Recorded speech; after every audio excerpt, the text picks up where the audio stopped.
Bon dia a tothom. It's amazing to be here today in this beautiful building and talking about Fractus that, let me say, is one of the most important startups ever created in Barcelona. Welcome, Ruben Bonet, CEO and co-founder of Fractus. We've got only 15 minutes, so we'll get to the point. Fractus, created in 1999, is a Catalan company that transformed the telecommunications industry worldwide. But if you ask the audience now, I bet that only of you have heard about Fractus before. But finally, after 20 years in the business, Ruben decided to explain the whole story, writing a book, Fractus, El Ave Phoenix. Why, Ruben, finally decided you to share your story? Well, thank you, Mar. Thank you, Tech City. Before answering the question, let me say that I was born in Barcelona, I grew up in Barcelona, I live in Barcelona, and I love Barcelona. So I am extremely happy to be here with all of you today. Thank you for listening. So regarding the question, why now, after 20 years? So there are probably two different answers or categories of answers. The first one is our character. So we are a little bit a discreet people. Also, at the time that we created Fractus 1999, the media was not following startups as it is following today. But there is a fact, which is that our company is very well known in our particular industry, especially in the US. But it is true that here in Barcelona, our hometown, we have not been very active. And the second reason is associated with our business model.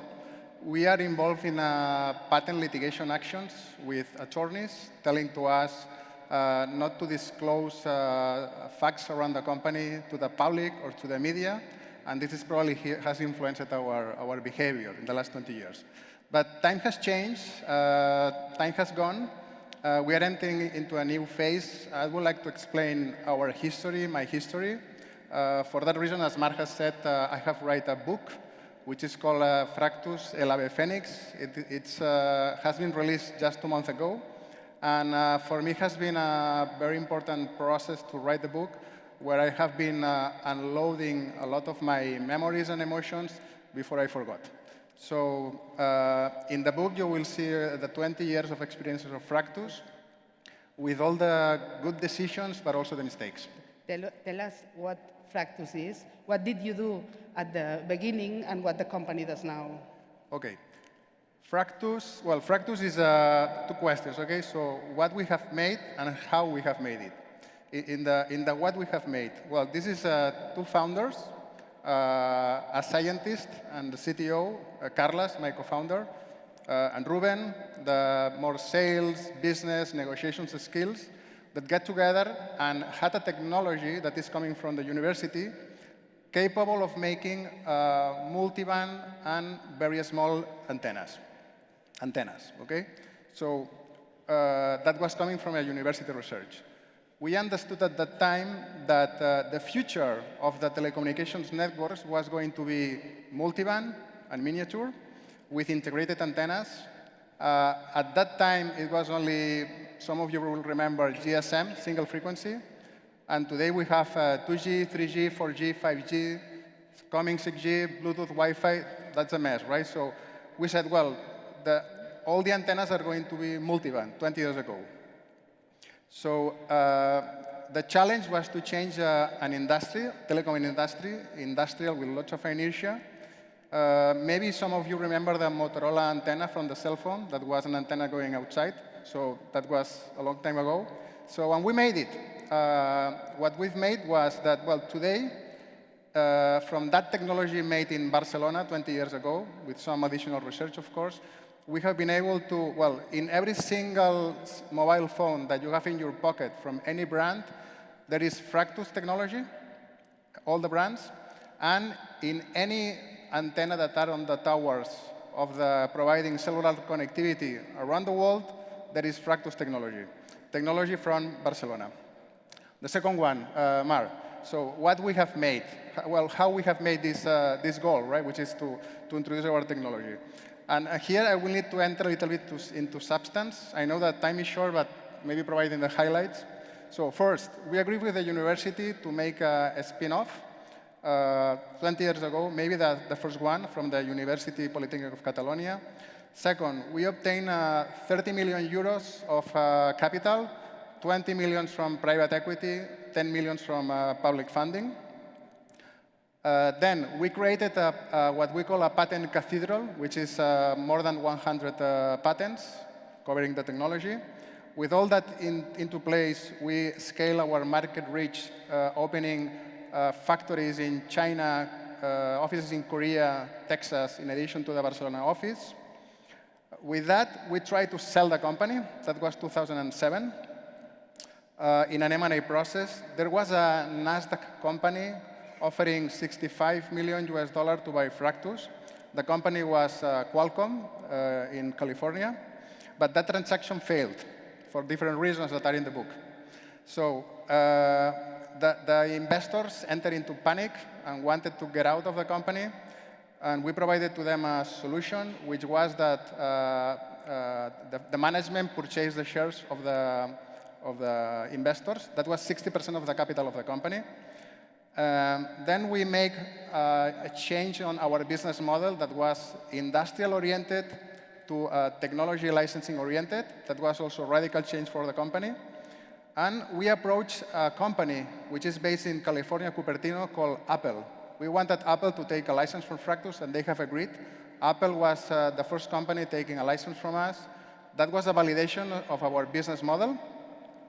After that, we entered into litigation against 10 companies at once in Texas: Samsung, LG, Motorola, BlackBerry, Sharp, a lot of them. After 2 years of trial, we won a verdict from a Texas jury of $40 million. After that verdict, we've licensed all the handset industry. Then we see the same situation in the tower antennas. We also file a patent infringement action against all the carriers in the US, all the operators, AT&T, Verizon, T-Mobile, all of them.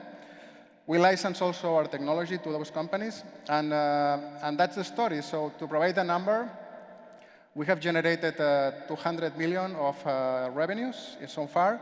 Today, the company is still active, licensing in the IoT industry in different fields of application, different verticals. Your business partner, Carlos Puente, and you both had, from the very beginning, a global ambition that it was, at that moment, the tech scenario was not that obvious as it is now, as we can see now. How do you think that Barcelona's tech ecosystem has changed in these 20 years? Well, let me highlight maybe 2 topics. The first one is access to capital. 20 years ago, there was no venture capital. It was more private equity companies doing smaller deals in the venture category. That will be one category, and the other one will be the entrepreneurship mindset, right? So 20 years ago, to make a company was a crazy thing of crazy people. Right now is a valid career path from any good professional. So you already mentioned it, but Fractus was in the news when the company sued the top mobile phone manufacturers in the world, from Samsung to Motorola. It was in a Texas court, and Fractus won everything. Tell us, how are these trials like, as we see in the movies?